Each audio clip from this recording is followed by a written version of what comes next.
Well, I had to shoot, this is part 2, and my phone went flat in the truck, and of course, when you switch it back on, charge it back up, it doesn't say, oh, by the way, we'll carry on from where you paused. No. So I had a look, because I'd forgotten totally where I was at, and I was reading this bit, and I started to go, why did I circle this? In 1926, Ludwig Borchardt, a German Egyptologist, and then it came back to me. Listen to this. You are pointing in the right direction. I know you like to move about a bit. Right. A German Egyptologist and architect re-investigated the portions of mud brick path enclosed between two walls of coarse stones found by Wainwright, some 980 feet, 300 meters to the east of the pyramid. Borchardt had also searched in vain for other similar walls to the south of the pyramid, which were observed by Ernest Mackay, Petrie's second assistant. Were observed by Ernest Mackay, Petrie's second assistant. Borchardt believed the mud brick way to the east and the virtually existing one to the south to be remains of the construction ramp. So get this, what they're saying is there was a brick, right? A brick. Somewhere to the east, right? You've got this, people are not paying attention to what is being said. It's right, it's just everywhere. Petrie's second assistant, Borchardt believed the mud brick way to the east, so there's a mud brick way to the east, just mud brick, right? And the virtually existing one, what does that mean? So he says there's that mud brick way over to the east and that virtually existing one, which means it's not real, right? To the south, to be remains of the construction ramps that the Egyptians used to build the pyramids. If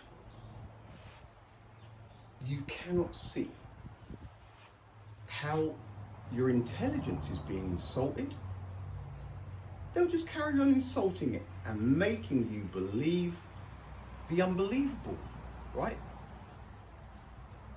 It's if it wasn't so, no, it's laughable really, isn't it? People think I'm the delusional one. That's what gets me. Right, here we go. Middle Kingdom Kahun.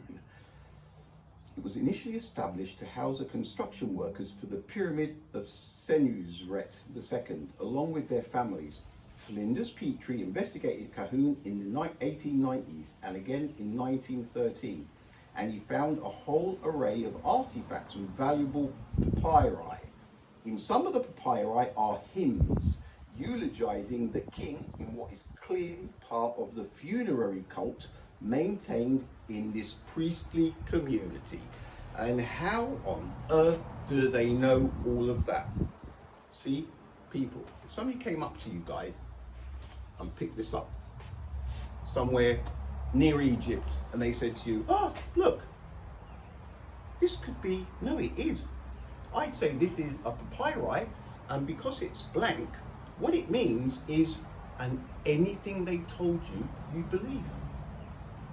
That's kind of where things are at. Right, we're coming up to the end. Can't believe I was on such a roll earlier. Doesn't matter. Right, here we go. Planning a new capital, Tel El Amarna. Sir Flinders Petrie described the eastern plain as roughly the same size as Brighton and estimated that the population was probably around 50,000. In excavations, less than 20% of the site has been examined. In the centre lay the main city, focused on the Great Temple. So that's all it says about him there. Just pointing out wherever his name is. And we're coming to the end. Petrie's pavement. In 1892, Petrie uncovered a large painted pavement from the North Harim at El Amarna. He pronounced it to be the most important discovery artistically that there has been since the Old Kingdom statues of Mariette. Its naturalistic designs comprise tanks of fish, birds and lotus, groups of calves, plants, birds and insects, and a border of bouquets and dishes. There were also illustrations of bound captives to be trodden underfoot by all who passed. Petrie painstakingly covered the whole surface, 250 square feet, 200 square meters, of the plaster with a coating of tapioca water, gently applied with his forefinger. He then single-handedly erected a walkway to allow visitors to view the paintings without damaging the surface. For the next 20 years, his masterpiece became a major tourist attraction for the Thomas Cook steamers, but the authorities never built a path to the exhibition shed through the surrounding fields, and one night the enraged owner of the trampled fields hacked the pavement to pieces with a hammer. However, Petrie had recorded parts of the scenes in both colour and black and white. Others could also describe the pavement, among them Petrie's 17-year-old assistant, of whom Petrie wrote, "It is of no use to me to work him up as an excavator." His name was Howard Carter. And then it bounces. Look, this isn't even circled. On November the 26th, 1922, Howard Carter and his patron, the Earl of Carter, were on. So we get a mention there about Petrie saying, "Oh, I'm not even going to teach him up to be an excavator." And then another story begins of the person that he said he wasn't going to teach up, not going to train up. Right. 20 square meters.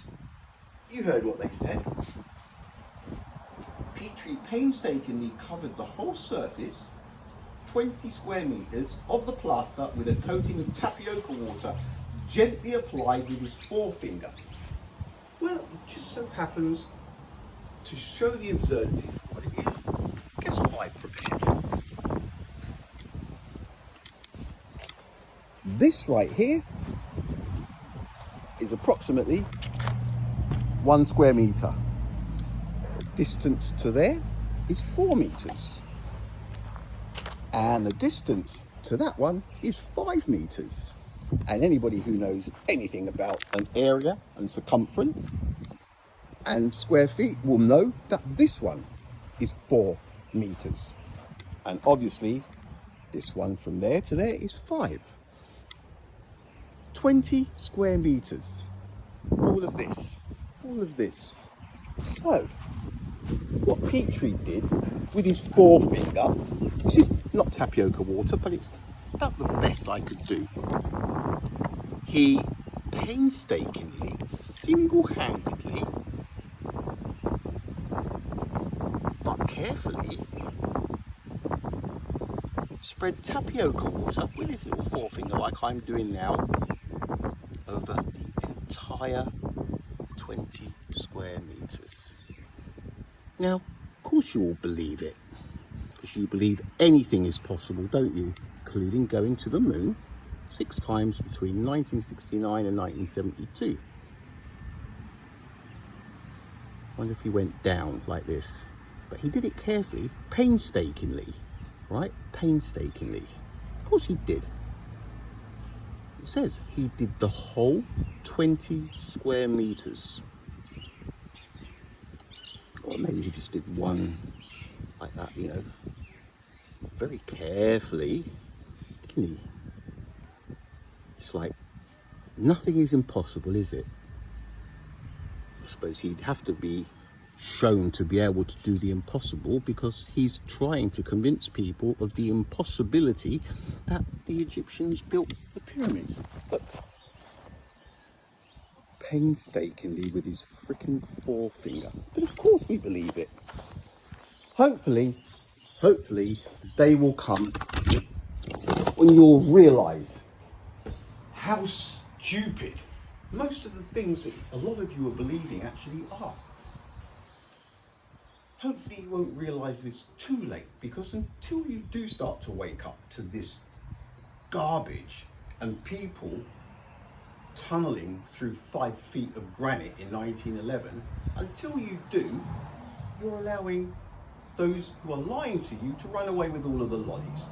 And if you don't wake up and you let your kids do the same, then such is life, I suppose, isn't it? Eh?